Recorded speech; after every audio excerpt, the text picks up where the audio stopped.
Hey everyone, I'm Jack and welcome back to the conclusion of our 4-part series ranking the bosses of the Batman Arkham quadrilogy from worst to best.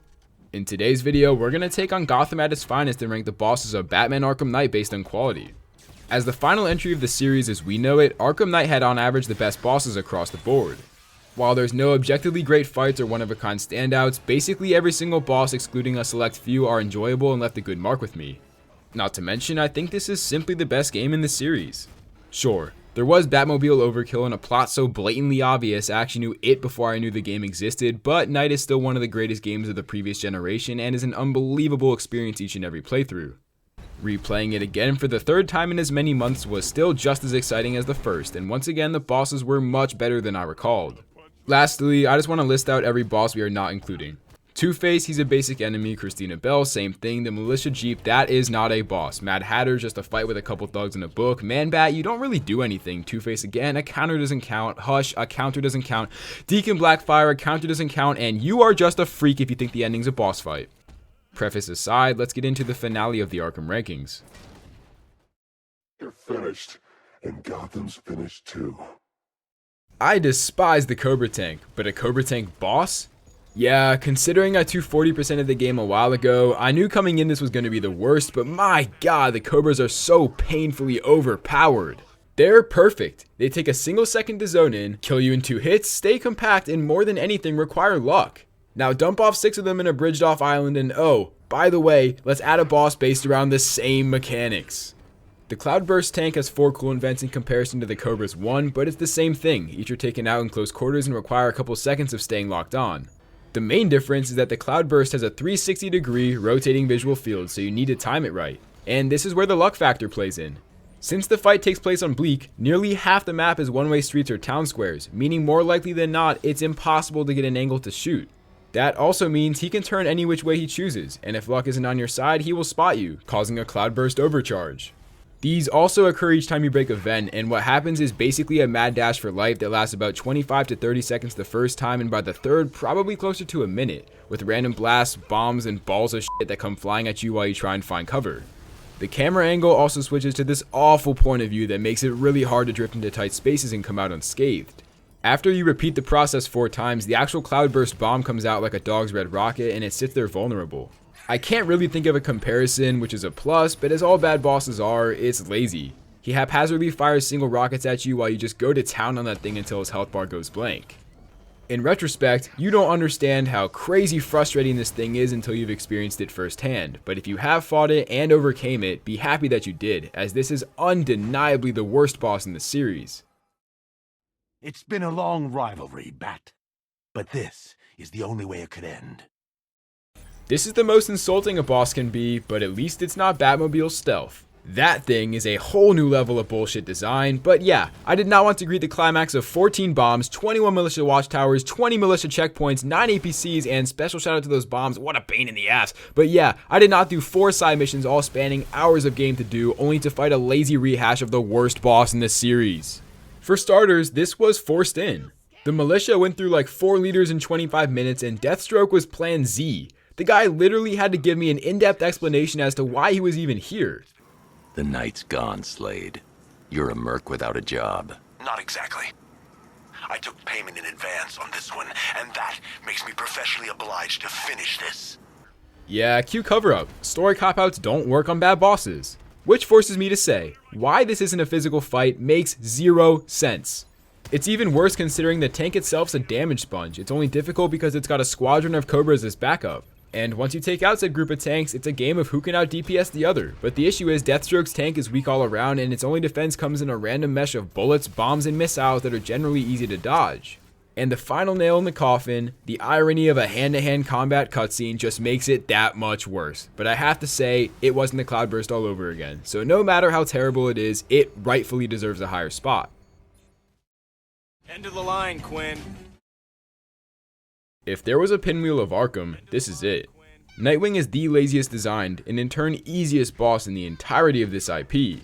It's about as basic as possible. All you do is jump over him when he swings at you and hit him when his back's turned. And if you really want to speed up the process, do the B+Y takedown. Honestly, no matter which route you choose, there is no way you're dying, so have fun kicking some ass as Harley Quinn. Which leads me to say, yeah, you're playing as Harley, which made it a bit more interesting but can't cover up the astronomical indolence of this fight. You're finished, and Gotham's finished too. Somehow, this deplorable reskin didn't end up dead last. To keep my comparison game strong, this is the Nightwing of Batmobile boss fights. It's literally a dragon drone from late game with more health and generic ArkhamKnight commentary as a bonus, and I guess was a decent introduction to Batmobile combat, which either way was absolutely hammered to shit throughout the rest of the story. Also, since, spoiler alert, it's Jason Todd, why doesn't he just man the thing? He knows Bruce's one rule is that he refuses to kill, so in turn he decides to build an army of AI tanks out of respect? No! What the f***? It would have been a lot better of a story to force Batman to break his code of honor, but I guess convenience is just a really common thing in Gotham. Immersion, my friends. That's what happens when you take on my men. You lose. Batmobile strong, Batmobile smash! I'm assuming that was the conversation when they decided to make these things, as this is about as mundane a Batmobile fight can be. You follow him around while he shoots rockets at you, and you fire back with... what? Immobilizers. Yeah, I guess you fire back at him with immobilizers that charge based on visual contact. And that's about all you do, except there's a couple interesting concepts through enemy padding and upgrades. The APCs get support through militia trucks that also shoot rockets and are best handled through side swipes, and they generally increase in numbers by 1 to 2 each time. As well, once you defeat 4 of the 9 APCs, the manual rocketeer gets replaced by a turret that shoots 2. A noticeable change with a critic's eye, but it's still easy to dodge with the single press of the X button. With no core changes, the APCs were flawed and lazy, but I can commend the idea. Pig happy, pig glad. Pig gets to play with flesh. One of my biggest phobias in real life is absolute nutjobs, and Professor Pig is one to a T. He made a name for himself very early on with the eerie opera music and Christ-like stance he posed his victims in. And once you investigate 5 more bodies, you enter the Pretty Doll's parlor, and it only gets creepier. The exact same music is blaring in the lobby, and once you blow open the back door, the dude is bellowing it, while chopping up a random guy who's wearing a blank mask and a hospital gown. This fight is nightmare fuel, but in a good way, if that makes any sense. The Piggies / Dollotron / John Doe / what the hell is their official name can't be taken out in the old-fashioned sense. They can't feel pain for some reason or another and are only knocked out through ground takedowns and combat takedowns. And for note, there are 2 waves of them, with the second being aided by Pig himself. He doesn't do much, only throws knives that you can counter and throw back at him if you do 3 in a row, and once you bonk him in the head with the cleaver, he then leaves himself vulnerable to an environmental takedown, understandably. The atmosphere really sets Pig apart from the rest of the bosses so far, and even though he's lacking, say, difficult gameplay or action-packed combat, the mood is good enough for me. There'll be nothing but a charred stump when I'm finished with you, Batman. Contrary to popular opinion, Firefly isn't that bad. Don't get me wrong, it's lazy and can be utterly bullshit, but other than that, Firefly was a unique take on the pathetically boring Batmobile boss catalog. It works similar to most Batmobile chases in that you use a tracker to follow course, and if you fall too far behind or lose visual for long enough, he escapes. The difference is that it's a time game. Basically, how long can you follow him around while his vertical health bar decreases? And even if you don't notice the health bar, there's also visual cues. Around halfway through, his jetpack starts smoking up, and the longer you go, the more volume the smoke gets, not to mention he also begins to slow down. Eventually, it'll turn into a QuickTime event where you eject like Evel Knievel when in range and take him out for good. By removing the jetpack. By knocking him out. By not letting him fly. Wow. That's the one inexcusable offense this fight brings to the table. This 100% should have been a Gotham-wide chase with a side mission like Man-Bats as backup, rather than do it, then do it again, then do it again. There's no change across all 3 and it gets repetitive, providing yet another example of a missed opportunity. This is it! The fight of the century! Albert King is as mediocre as can be, and if this makes any sense, he's the most Arkham City-like boss in the game. It's a quick time fight based around the same mechanic used on the minigunner, a mad rush for hits and a counter every second or so. There are some differences, namely that you engage each sequence through dual team takedowns, and in between each takedown you fight in a normal brawl to raise the pie chart. Otherwise, there's not a whole lot going on and it really boils down to a brawl with a main centerpiece. So yeah, retrospectively this had very little impact except for one thing. Robin is most definitely Batman's bitch.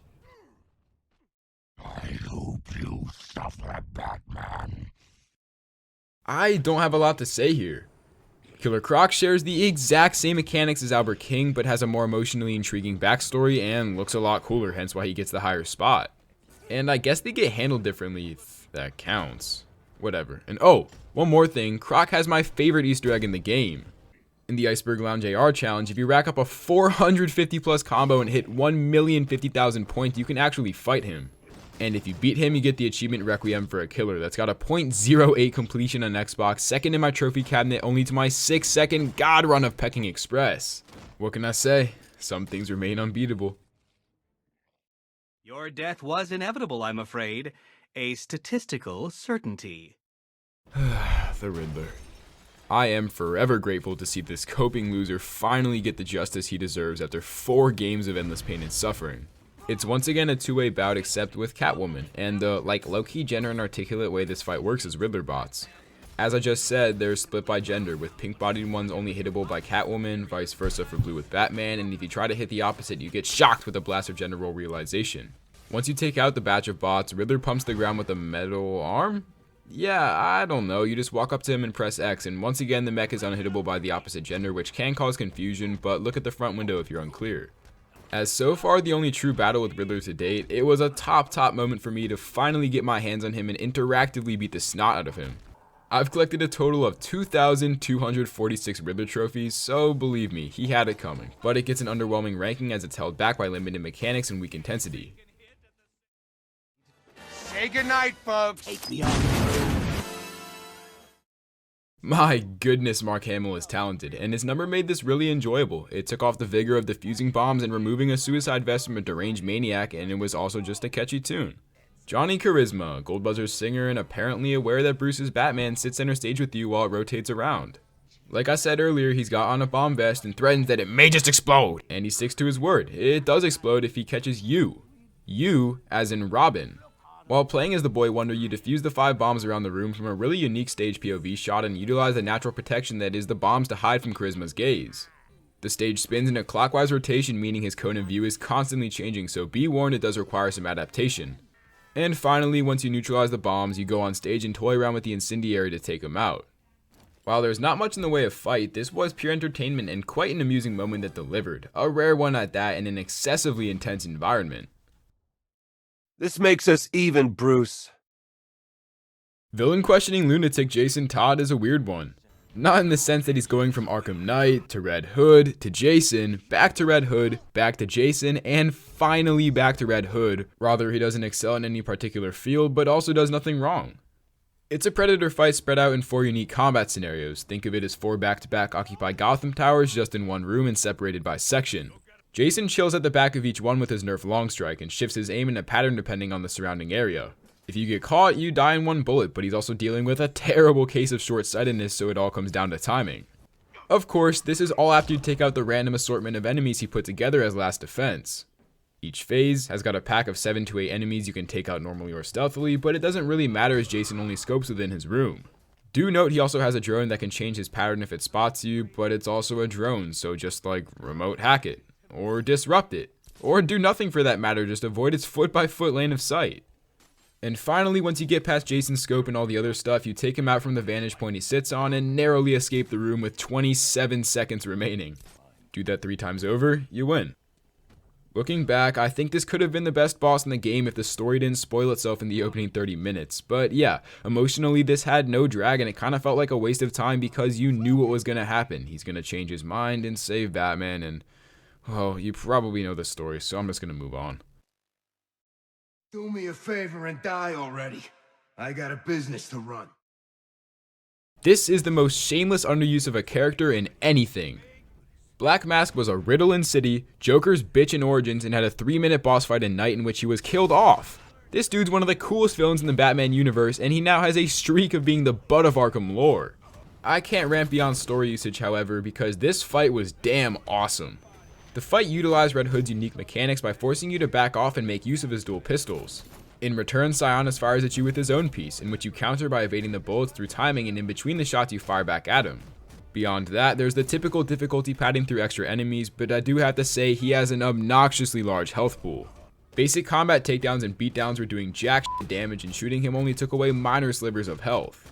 And even though you'd think a boss with such routine mechanics and an offensively large health bar would get boring, it stayed quite exhilarating, proving that gunfights in Arkham can work. Hey, sad clown. Turn that frown around. If there's one thing in common these Arkham episodes have, besides being Arkham episodes, it would be that their bosses have quite the knack to break the typical boss fight mold. Joker and Harley are no exception, and as the first 2v2 fight, they were quite the welcome surprise. Listen, I'm gonna be straight up, if Rocksteady tried to make this would have been a heaping stew of shit. They didn't, it was WB Montreal who made this as well as the whole DLC, and I think that paid off. WB did a great job in Origins of centering the boss around a single mechanic and developing it into a widespread moveset, and this was no different. The fight was limited to a large brawl with two main focal points, with use of the dual team takedowns as a means of singling them out. Furthermore, on an individual mechanical scale, the fight's even more basic. Batgirl is just quicker Batman, and Robin is Robin, while Joker and Harley have minimalistic movesets but overtly chaotic and amateur fighting styles that made it much more intense than it would have been otherwise. And if you're still not on board, take it from the gameplay. Joker is limited to just 3 moves, those being the simple knife attack, a knife and gun quicktime event, and a smoke pellet quicktime event combination with Harley that is entirely preventable through a quickfire batarang. On the other hand, Harley's only move is an unblockable hammer swing. Simplicity mixed with cinematics is always a safe bet, and this, above all else, was a prime example of that. You're finished, and Gotham's finished too. Holy shit! A Batmobile fight at number 1? Who would have thought? Well, me, because I played the game 3 times, but yeah, for those of you watching, surprise! Like I said in the previous video, chases are my favorite type of fight. They always deliver with high intensity and heavy focus, and the ArkhamKnight's drill is the best. It's all based in an underground construction tunnel system with 4 different routes you bait the knight into that all eventually lead back into the main area.